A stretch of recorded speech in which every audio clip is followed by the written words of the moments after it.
Dr. Aizza Anwar brings over 5 years of academic experience as a lecturer and researcher. She is currently serving as a senior lecturer at University of Malaya, Malaysia, and holds a PhD in management with a specialization in organizational behavior and development from University Sains Malaysia. She has been an active speaker at numerous academic and industrial conferences in Pakistan and Malaysia, and has been a member of the advisory board of HR Walay, Pakistan, since 2015. She has published extensively in reputable journals and regularly serves as a reviewer for leading academic publications. Her primary research interests includes workplace mistreatment and ethics, organizational behavior, leadership, digitalization, student e-learning, and psychological distress. Dr. Aizza Anwar has also demonstrated leadership by serving for the past 3 years in key roles at the International Youth Conference in Malaysia. In addition to her academic and leadership contribution, she is a lifelong member of Association of International Business and Professional Management, AIBPM. She has collaborated on various government-funded projects in Malaysia, including initiatives with the Penang Youth Development Corporation and Penang State Government Social Development Division. Dr. Aizza Anwar, the time is yours. Hello, let me share my slides with you. Yeah, sure. So you can see the slides? Not yet. Yeah. Can you just put it on the slideshow? Thank you. Okay. Good morning, everyone. Thank you so much for a detailed introduction. So yes, I am currently serving as an academic staff at University of Malaysia. And the topic I'm going to discuss here with you on navigating digital transformation, managing techno stress, and empowering creativity through digital knowledge management. This is one of my funded projects I'm currently working on. So the results are not finalized. It's like 3 years project, so it's ongoing. But I find the topic more relevant to the theme of this conference. So I would like to discuss this with you. So like few things which is quite relevant here is when we are looking into the digital transformation, we are talking about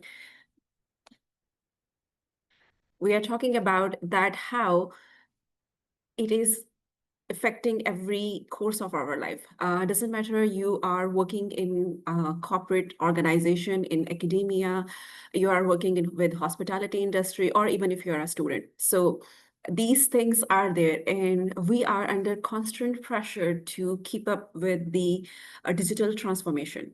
So this idea actually inspired me from a discussion we had with one of my students and academic staff when we were discussing how the AI has changed the students are working.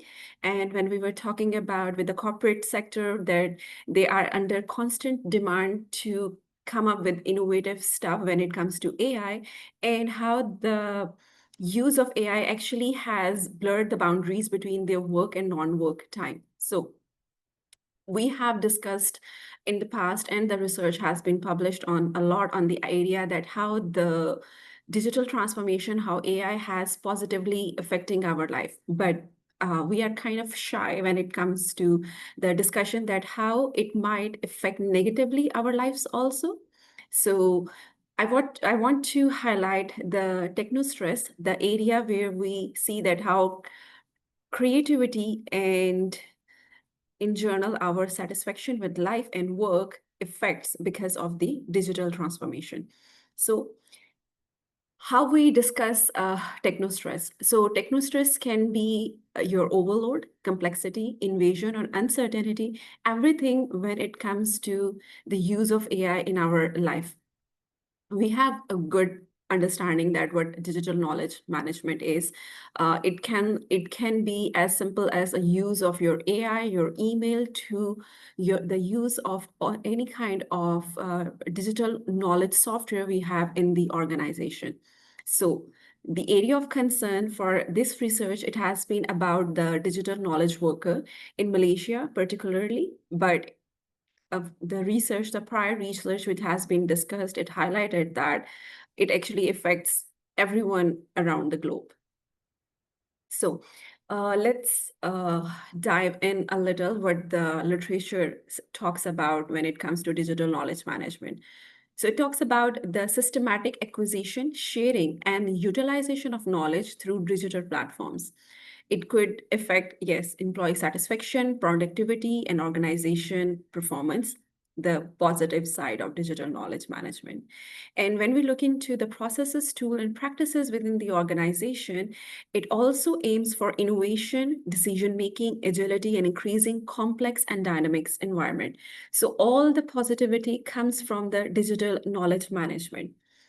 But when we are talking about that, how it improves our life, the access of something doesn't matter if it's positive, sometimes have a negative consequence on the life of individuals who are involved with it. So the concept of digital knowledge management, I like to discuss it from the lens of techno stress, that how if the digital knowledge management is not being properly supervised, surveillanced, and the coaching is provided, it can turn it to the stress.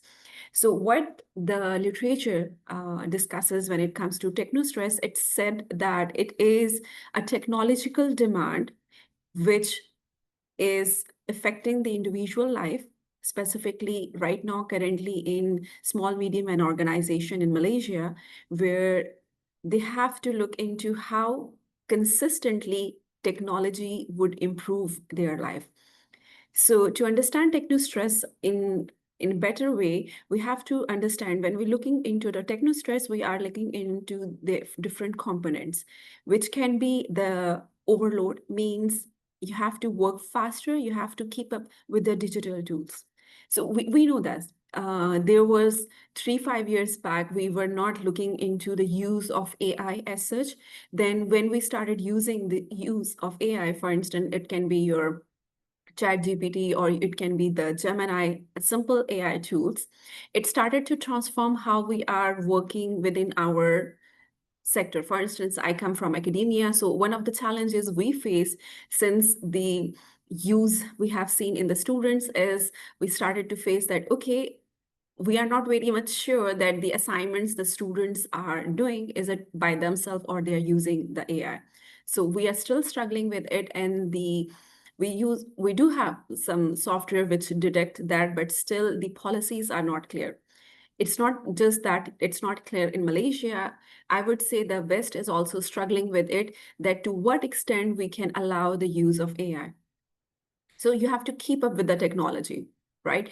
Same goes with the corporate industry. So if you maybe have looked into one of the few newses in couple of months, that was actually wild news in Australia, when the government sector has created a report, and when it was introduced and made it public, they started to understand and they started to learn that there are few flaws in the report when it comes to the citation specifically. And when they cross-checked it, the citations are not referred. Those were fake. So one of the problems, it's not just the academia who are facing, it's the journal companies. So now they are struggling whether we should allow the employees to go and use the AI, or we should refrain from it. So that debate is ongoing. You cannot stop people from use of AI, but at the same time, yes, there's a problem that when we allow them to what extent. Then the next step is techno complexity.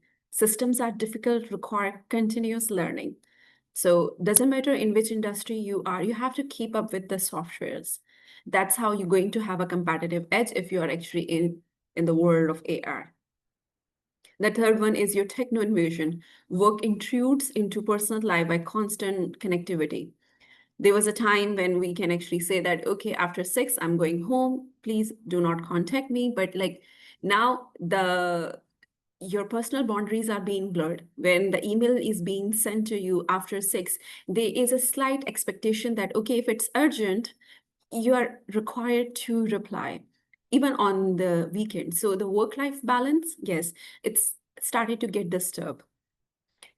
Another one is techno uncertainty. So frequent updates and changes creates instability. So we are in the constant rush to keep up with where we are right now and where we should be into the future. So that consistent tug and war keeps people on the edge, and you cannot find a bit of peace and stability when it comes to the use of AI.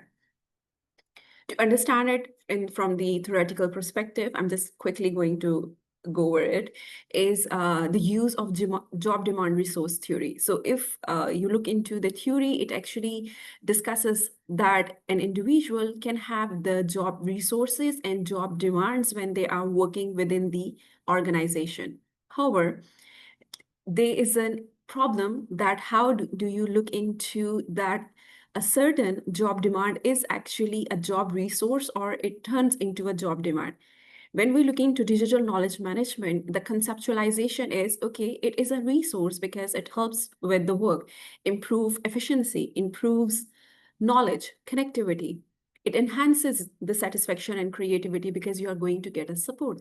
But at the same time, if your job demands going to turn into the techno stress, increases the information overload, complexity, same digital knowledge, it might convert into the techno stress. So this research is actually going to look into the dual pathway, that how a positive thing of having the digital knowledge might able to create a life of techno stress. So literature highlighted that, okay, if we have the problem of techno stress, and if we are not going to manage it wisely, how it going to affect an individual life. So one of the few things is the emotional exhaustion and reduced job satisfaction, because when we are on the edge that working for the technology and we are keep on submissive when it comes to technology, instead of taking a control, we might end up being exhausted and we might not end up liking the job we maybe love in a beginning. It might turn into lower organization commitment, and it might turns into high turnover intention, because if we cannot cope up with it, you might feel the feeling of helplessness. You might feel that, okay, it is consistent and you cannot keep it with the change. And then we have a cognitive overload. That's something we are facing a lot, especially because now we enter into the world which is more into boundary blurred. You do not know where is your home time. You do not know where is the work time. And even if you are on the, like, you take time off from the job, something happens, you are expected to reply. So it actually comes with the cognitive overload, too much information, too much to take care of. Decline in innovation and creativity. So if you are actually exhausted, burnout because of all those demands, which is there in your workplace because of the job, you might end up feeling that your innovation is compromised. You might feel that your creativity is compromised. So when we want to examine that how this digital knowledge management and technostrat is affecting the knowledge worker, this current research work, it focuses on the small and medium enterprises.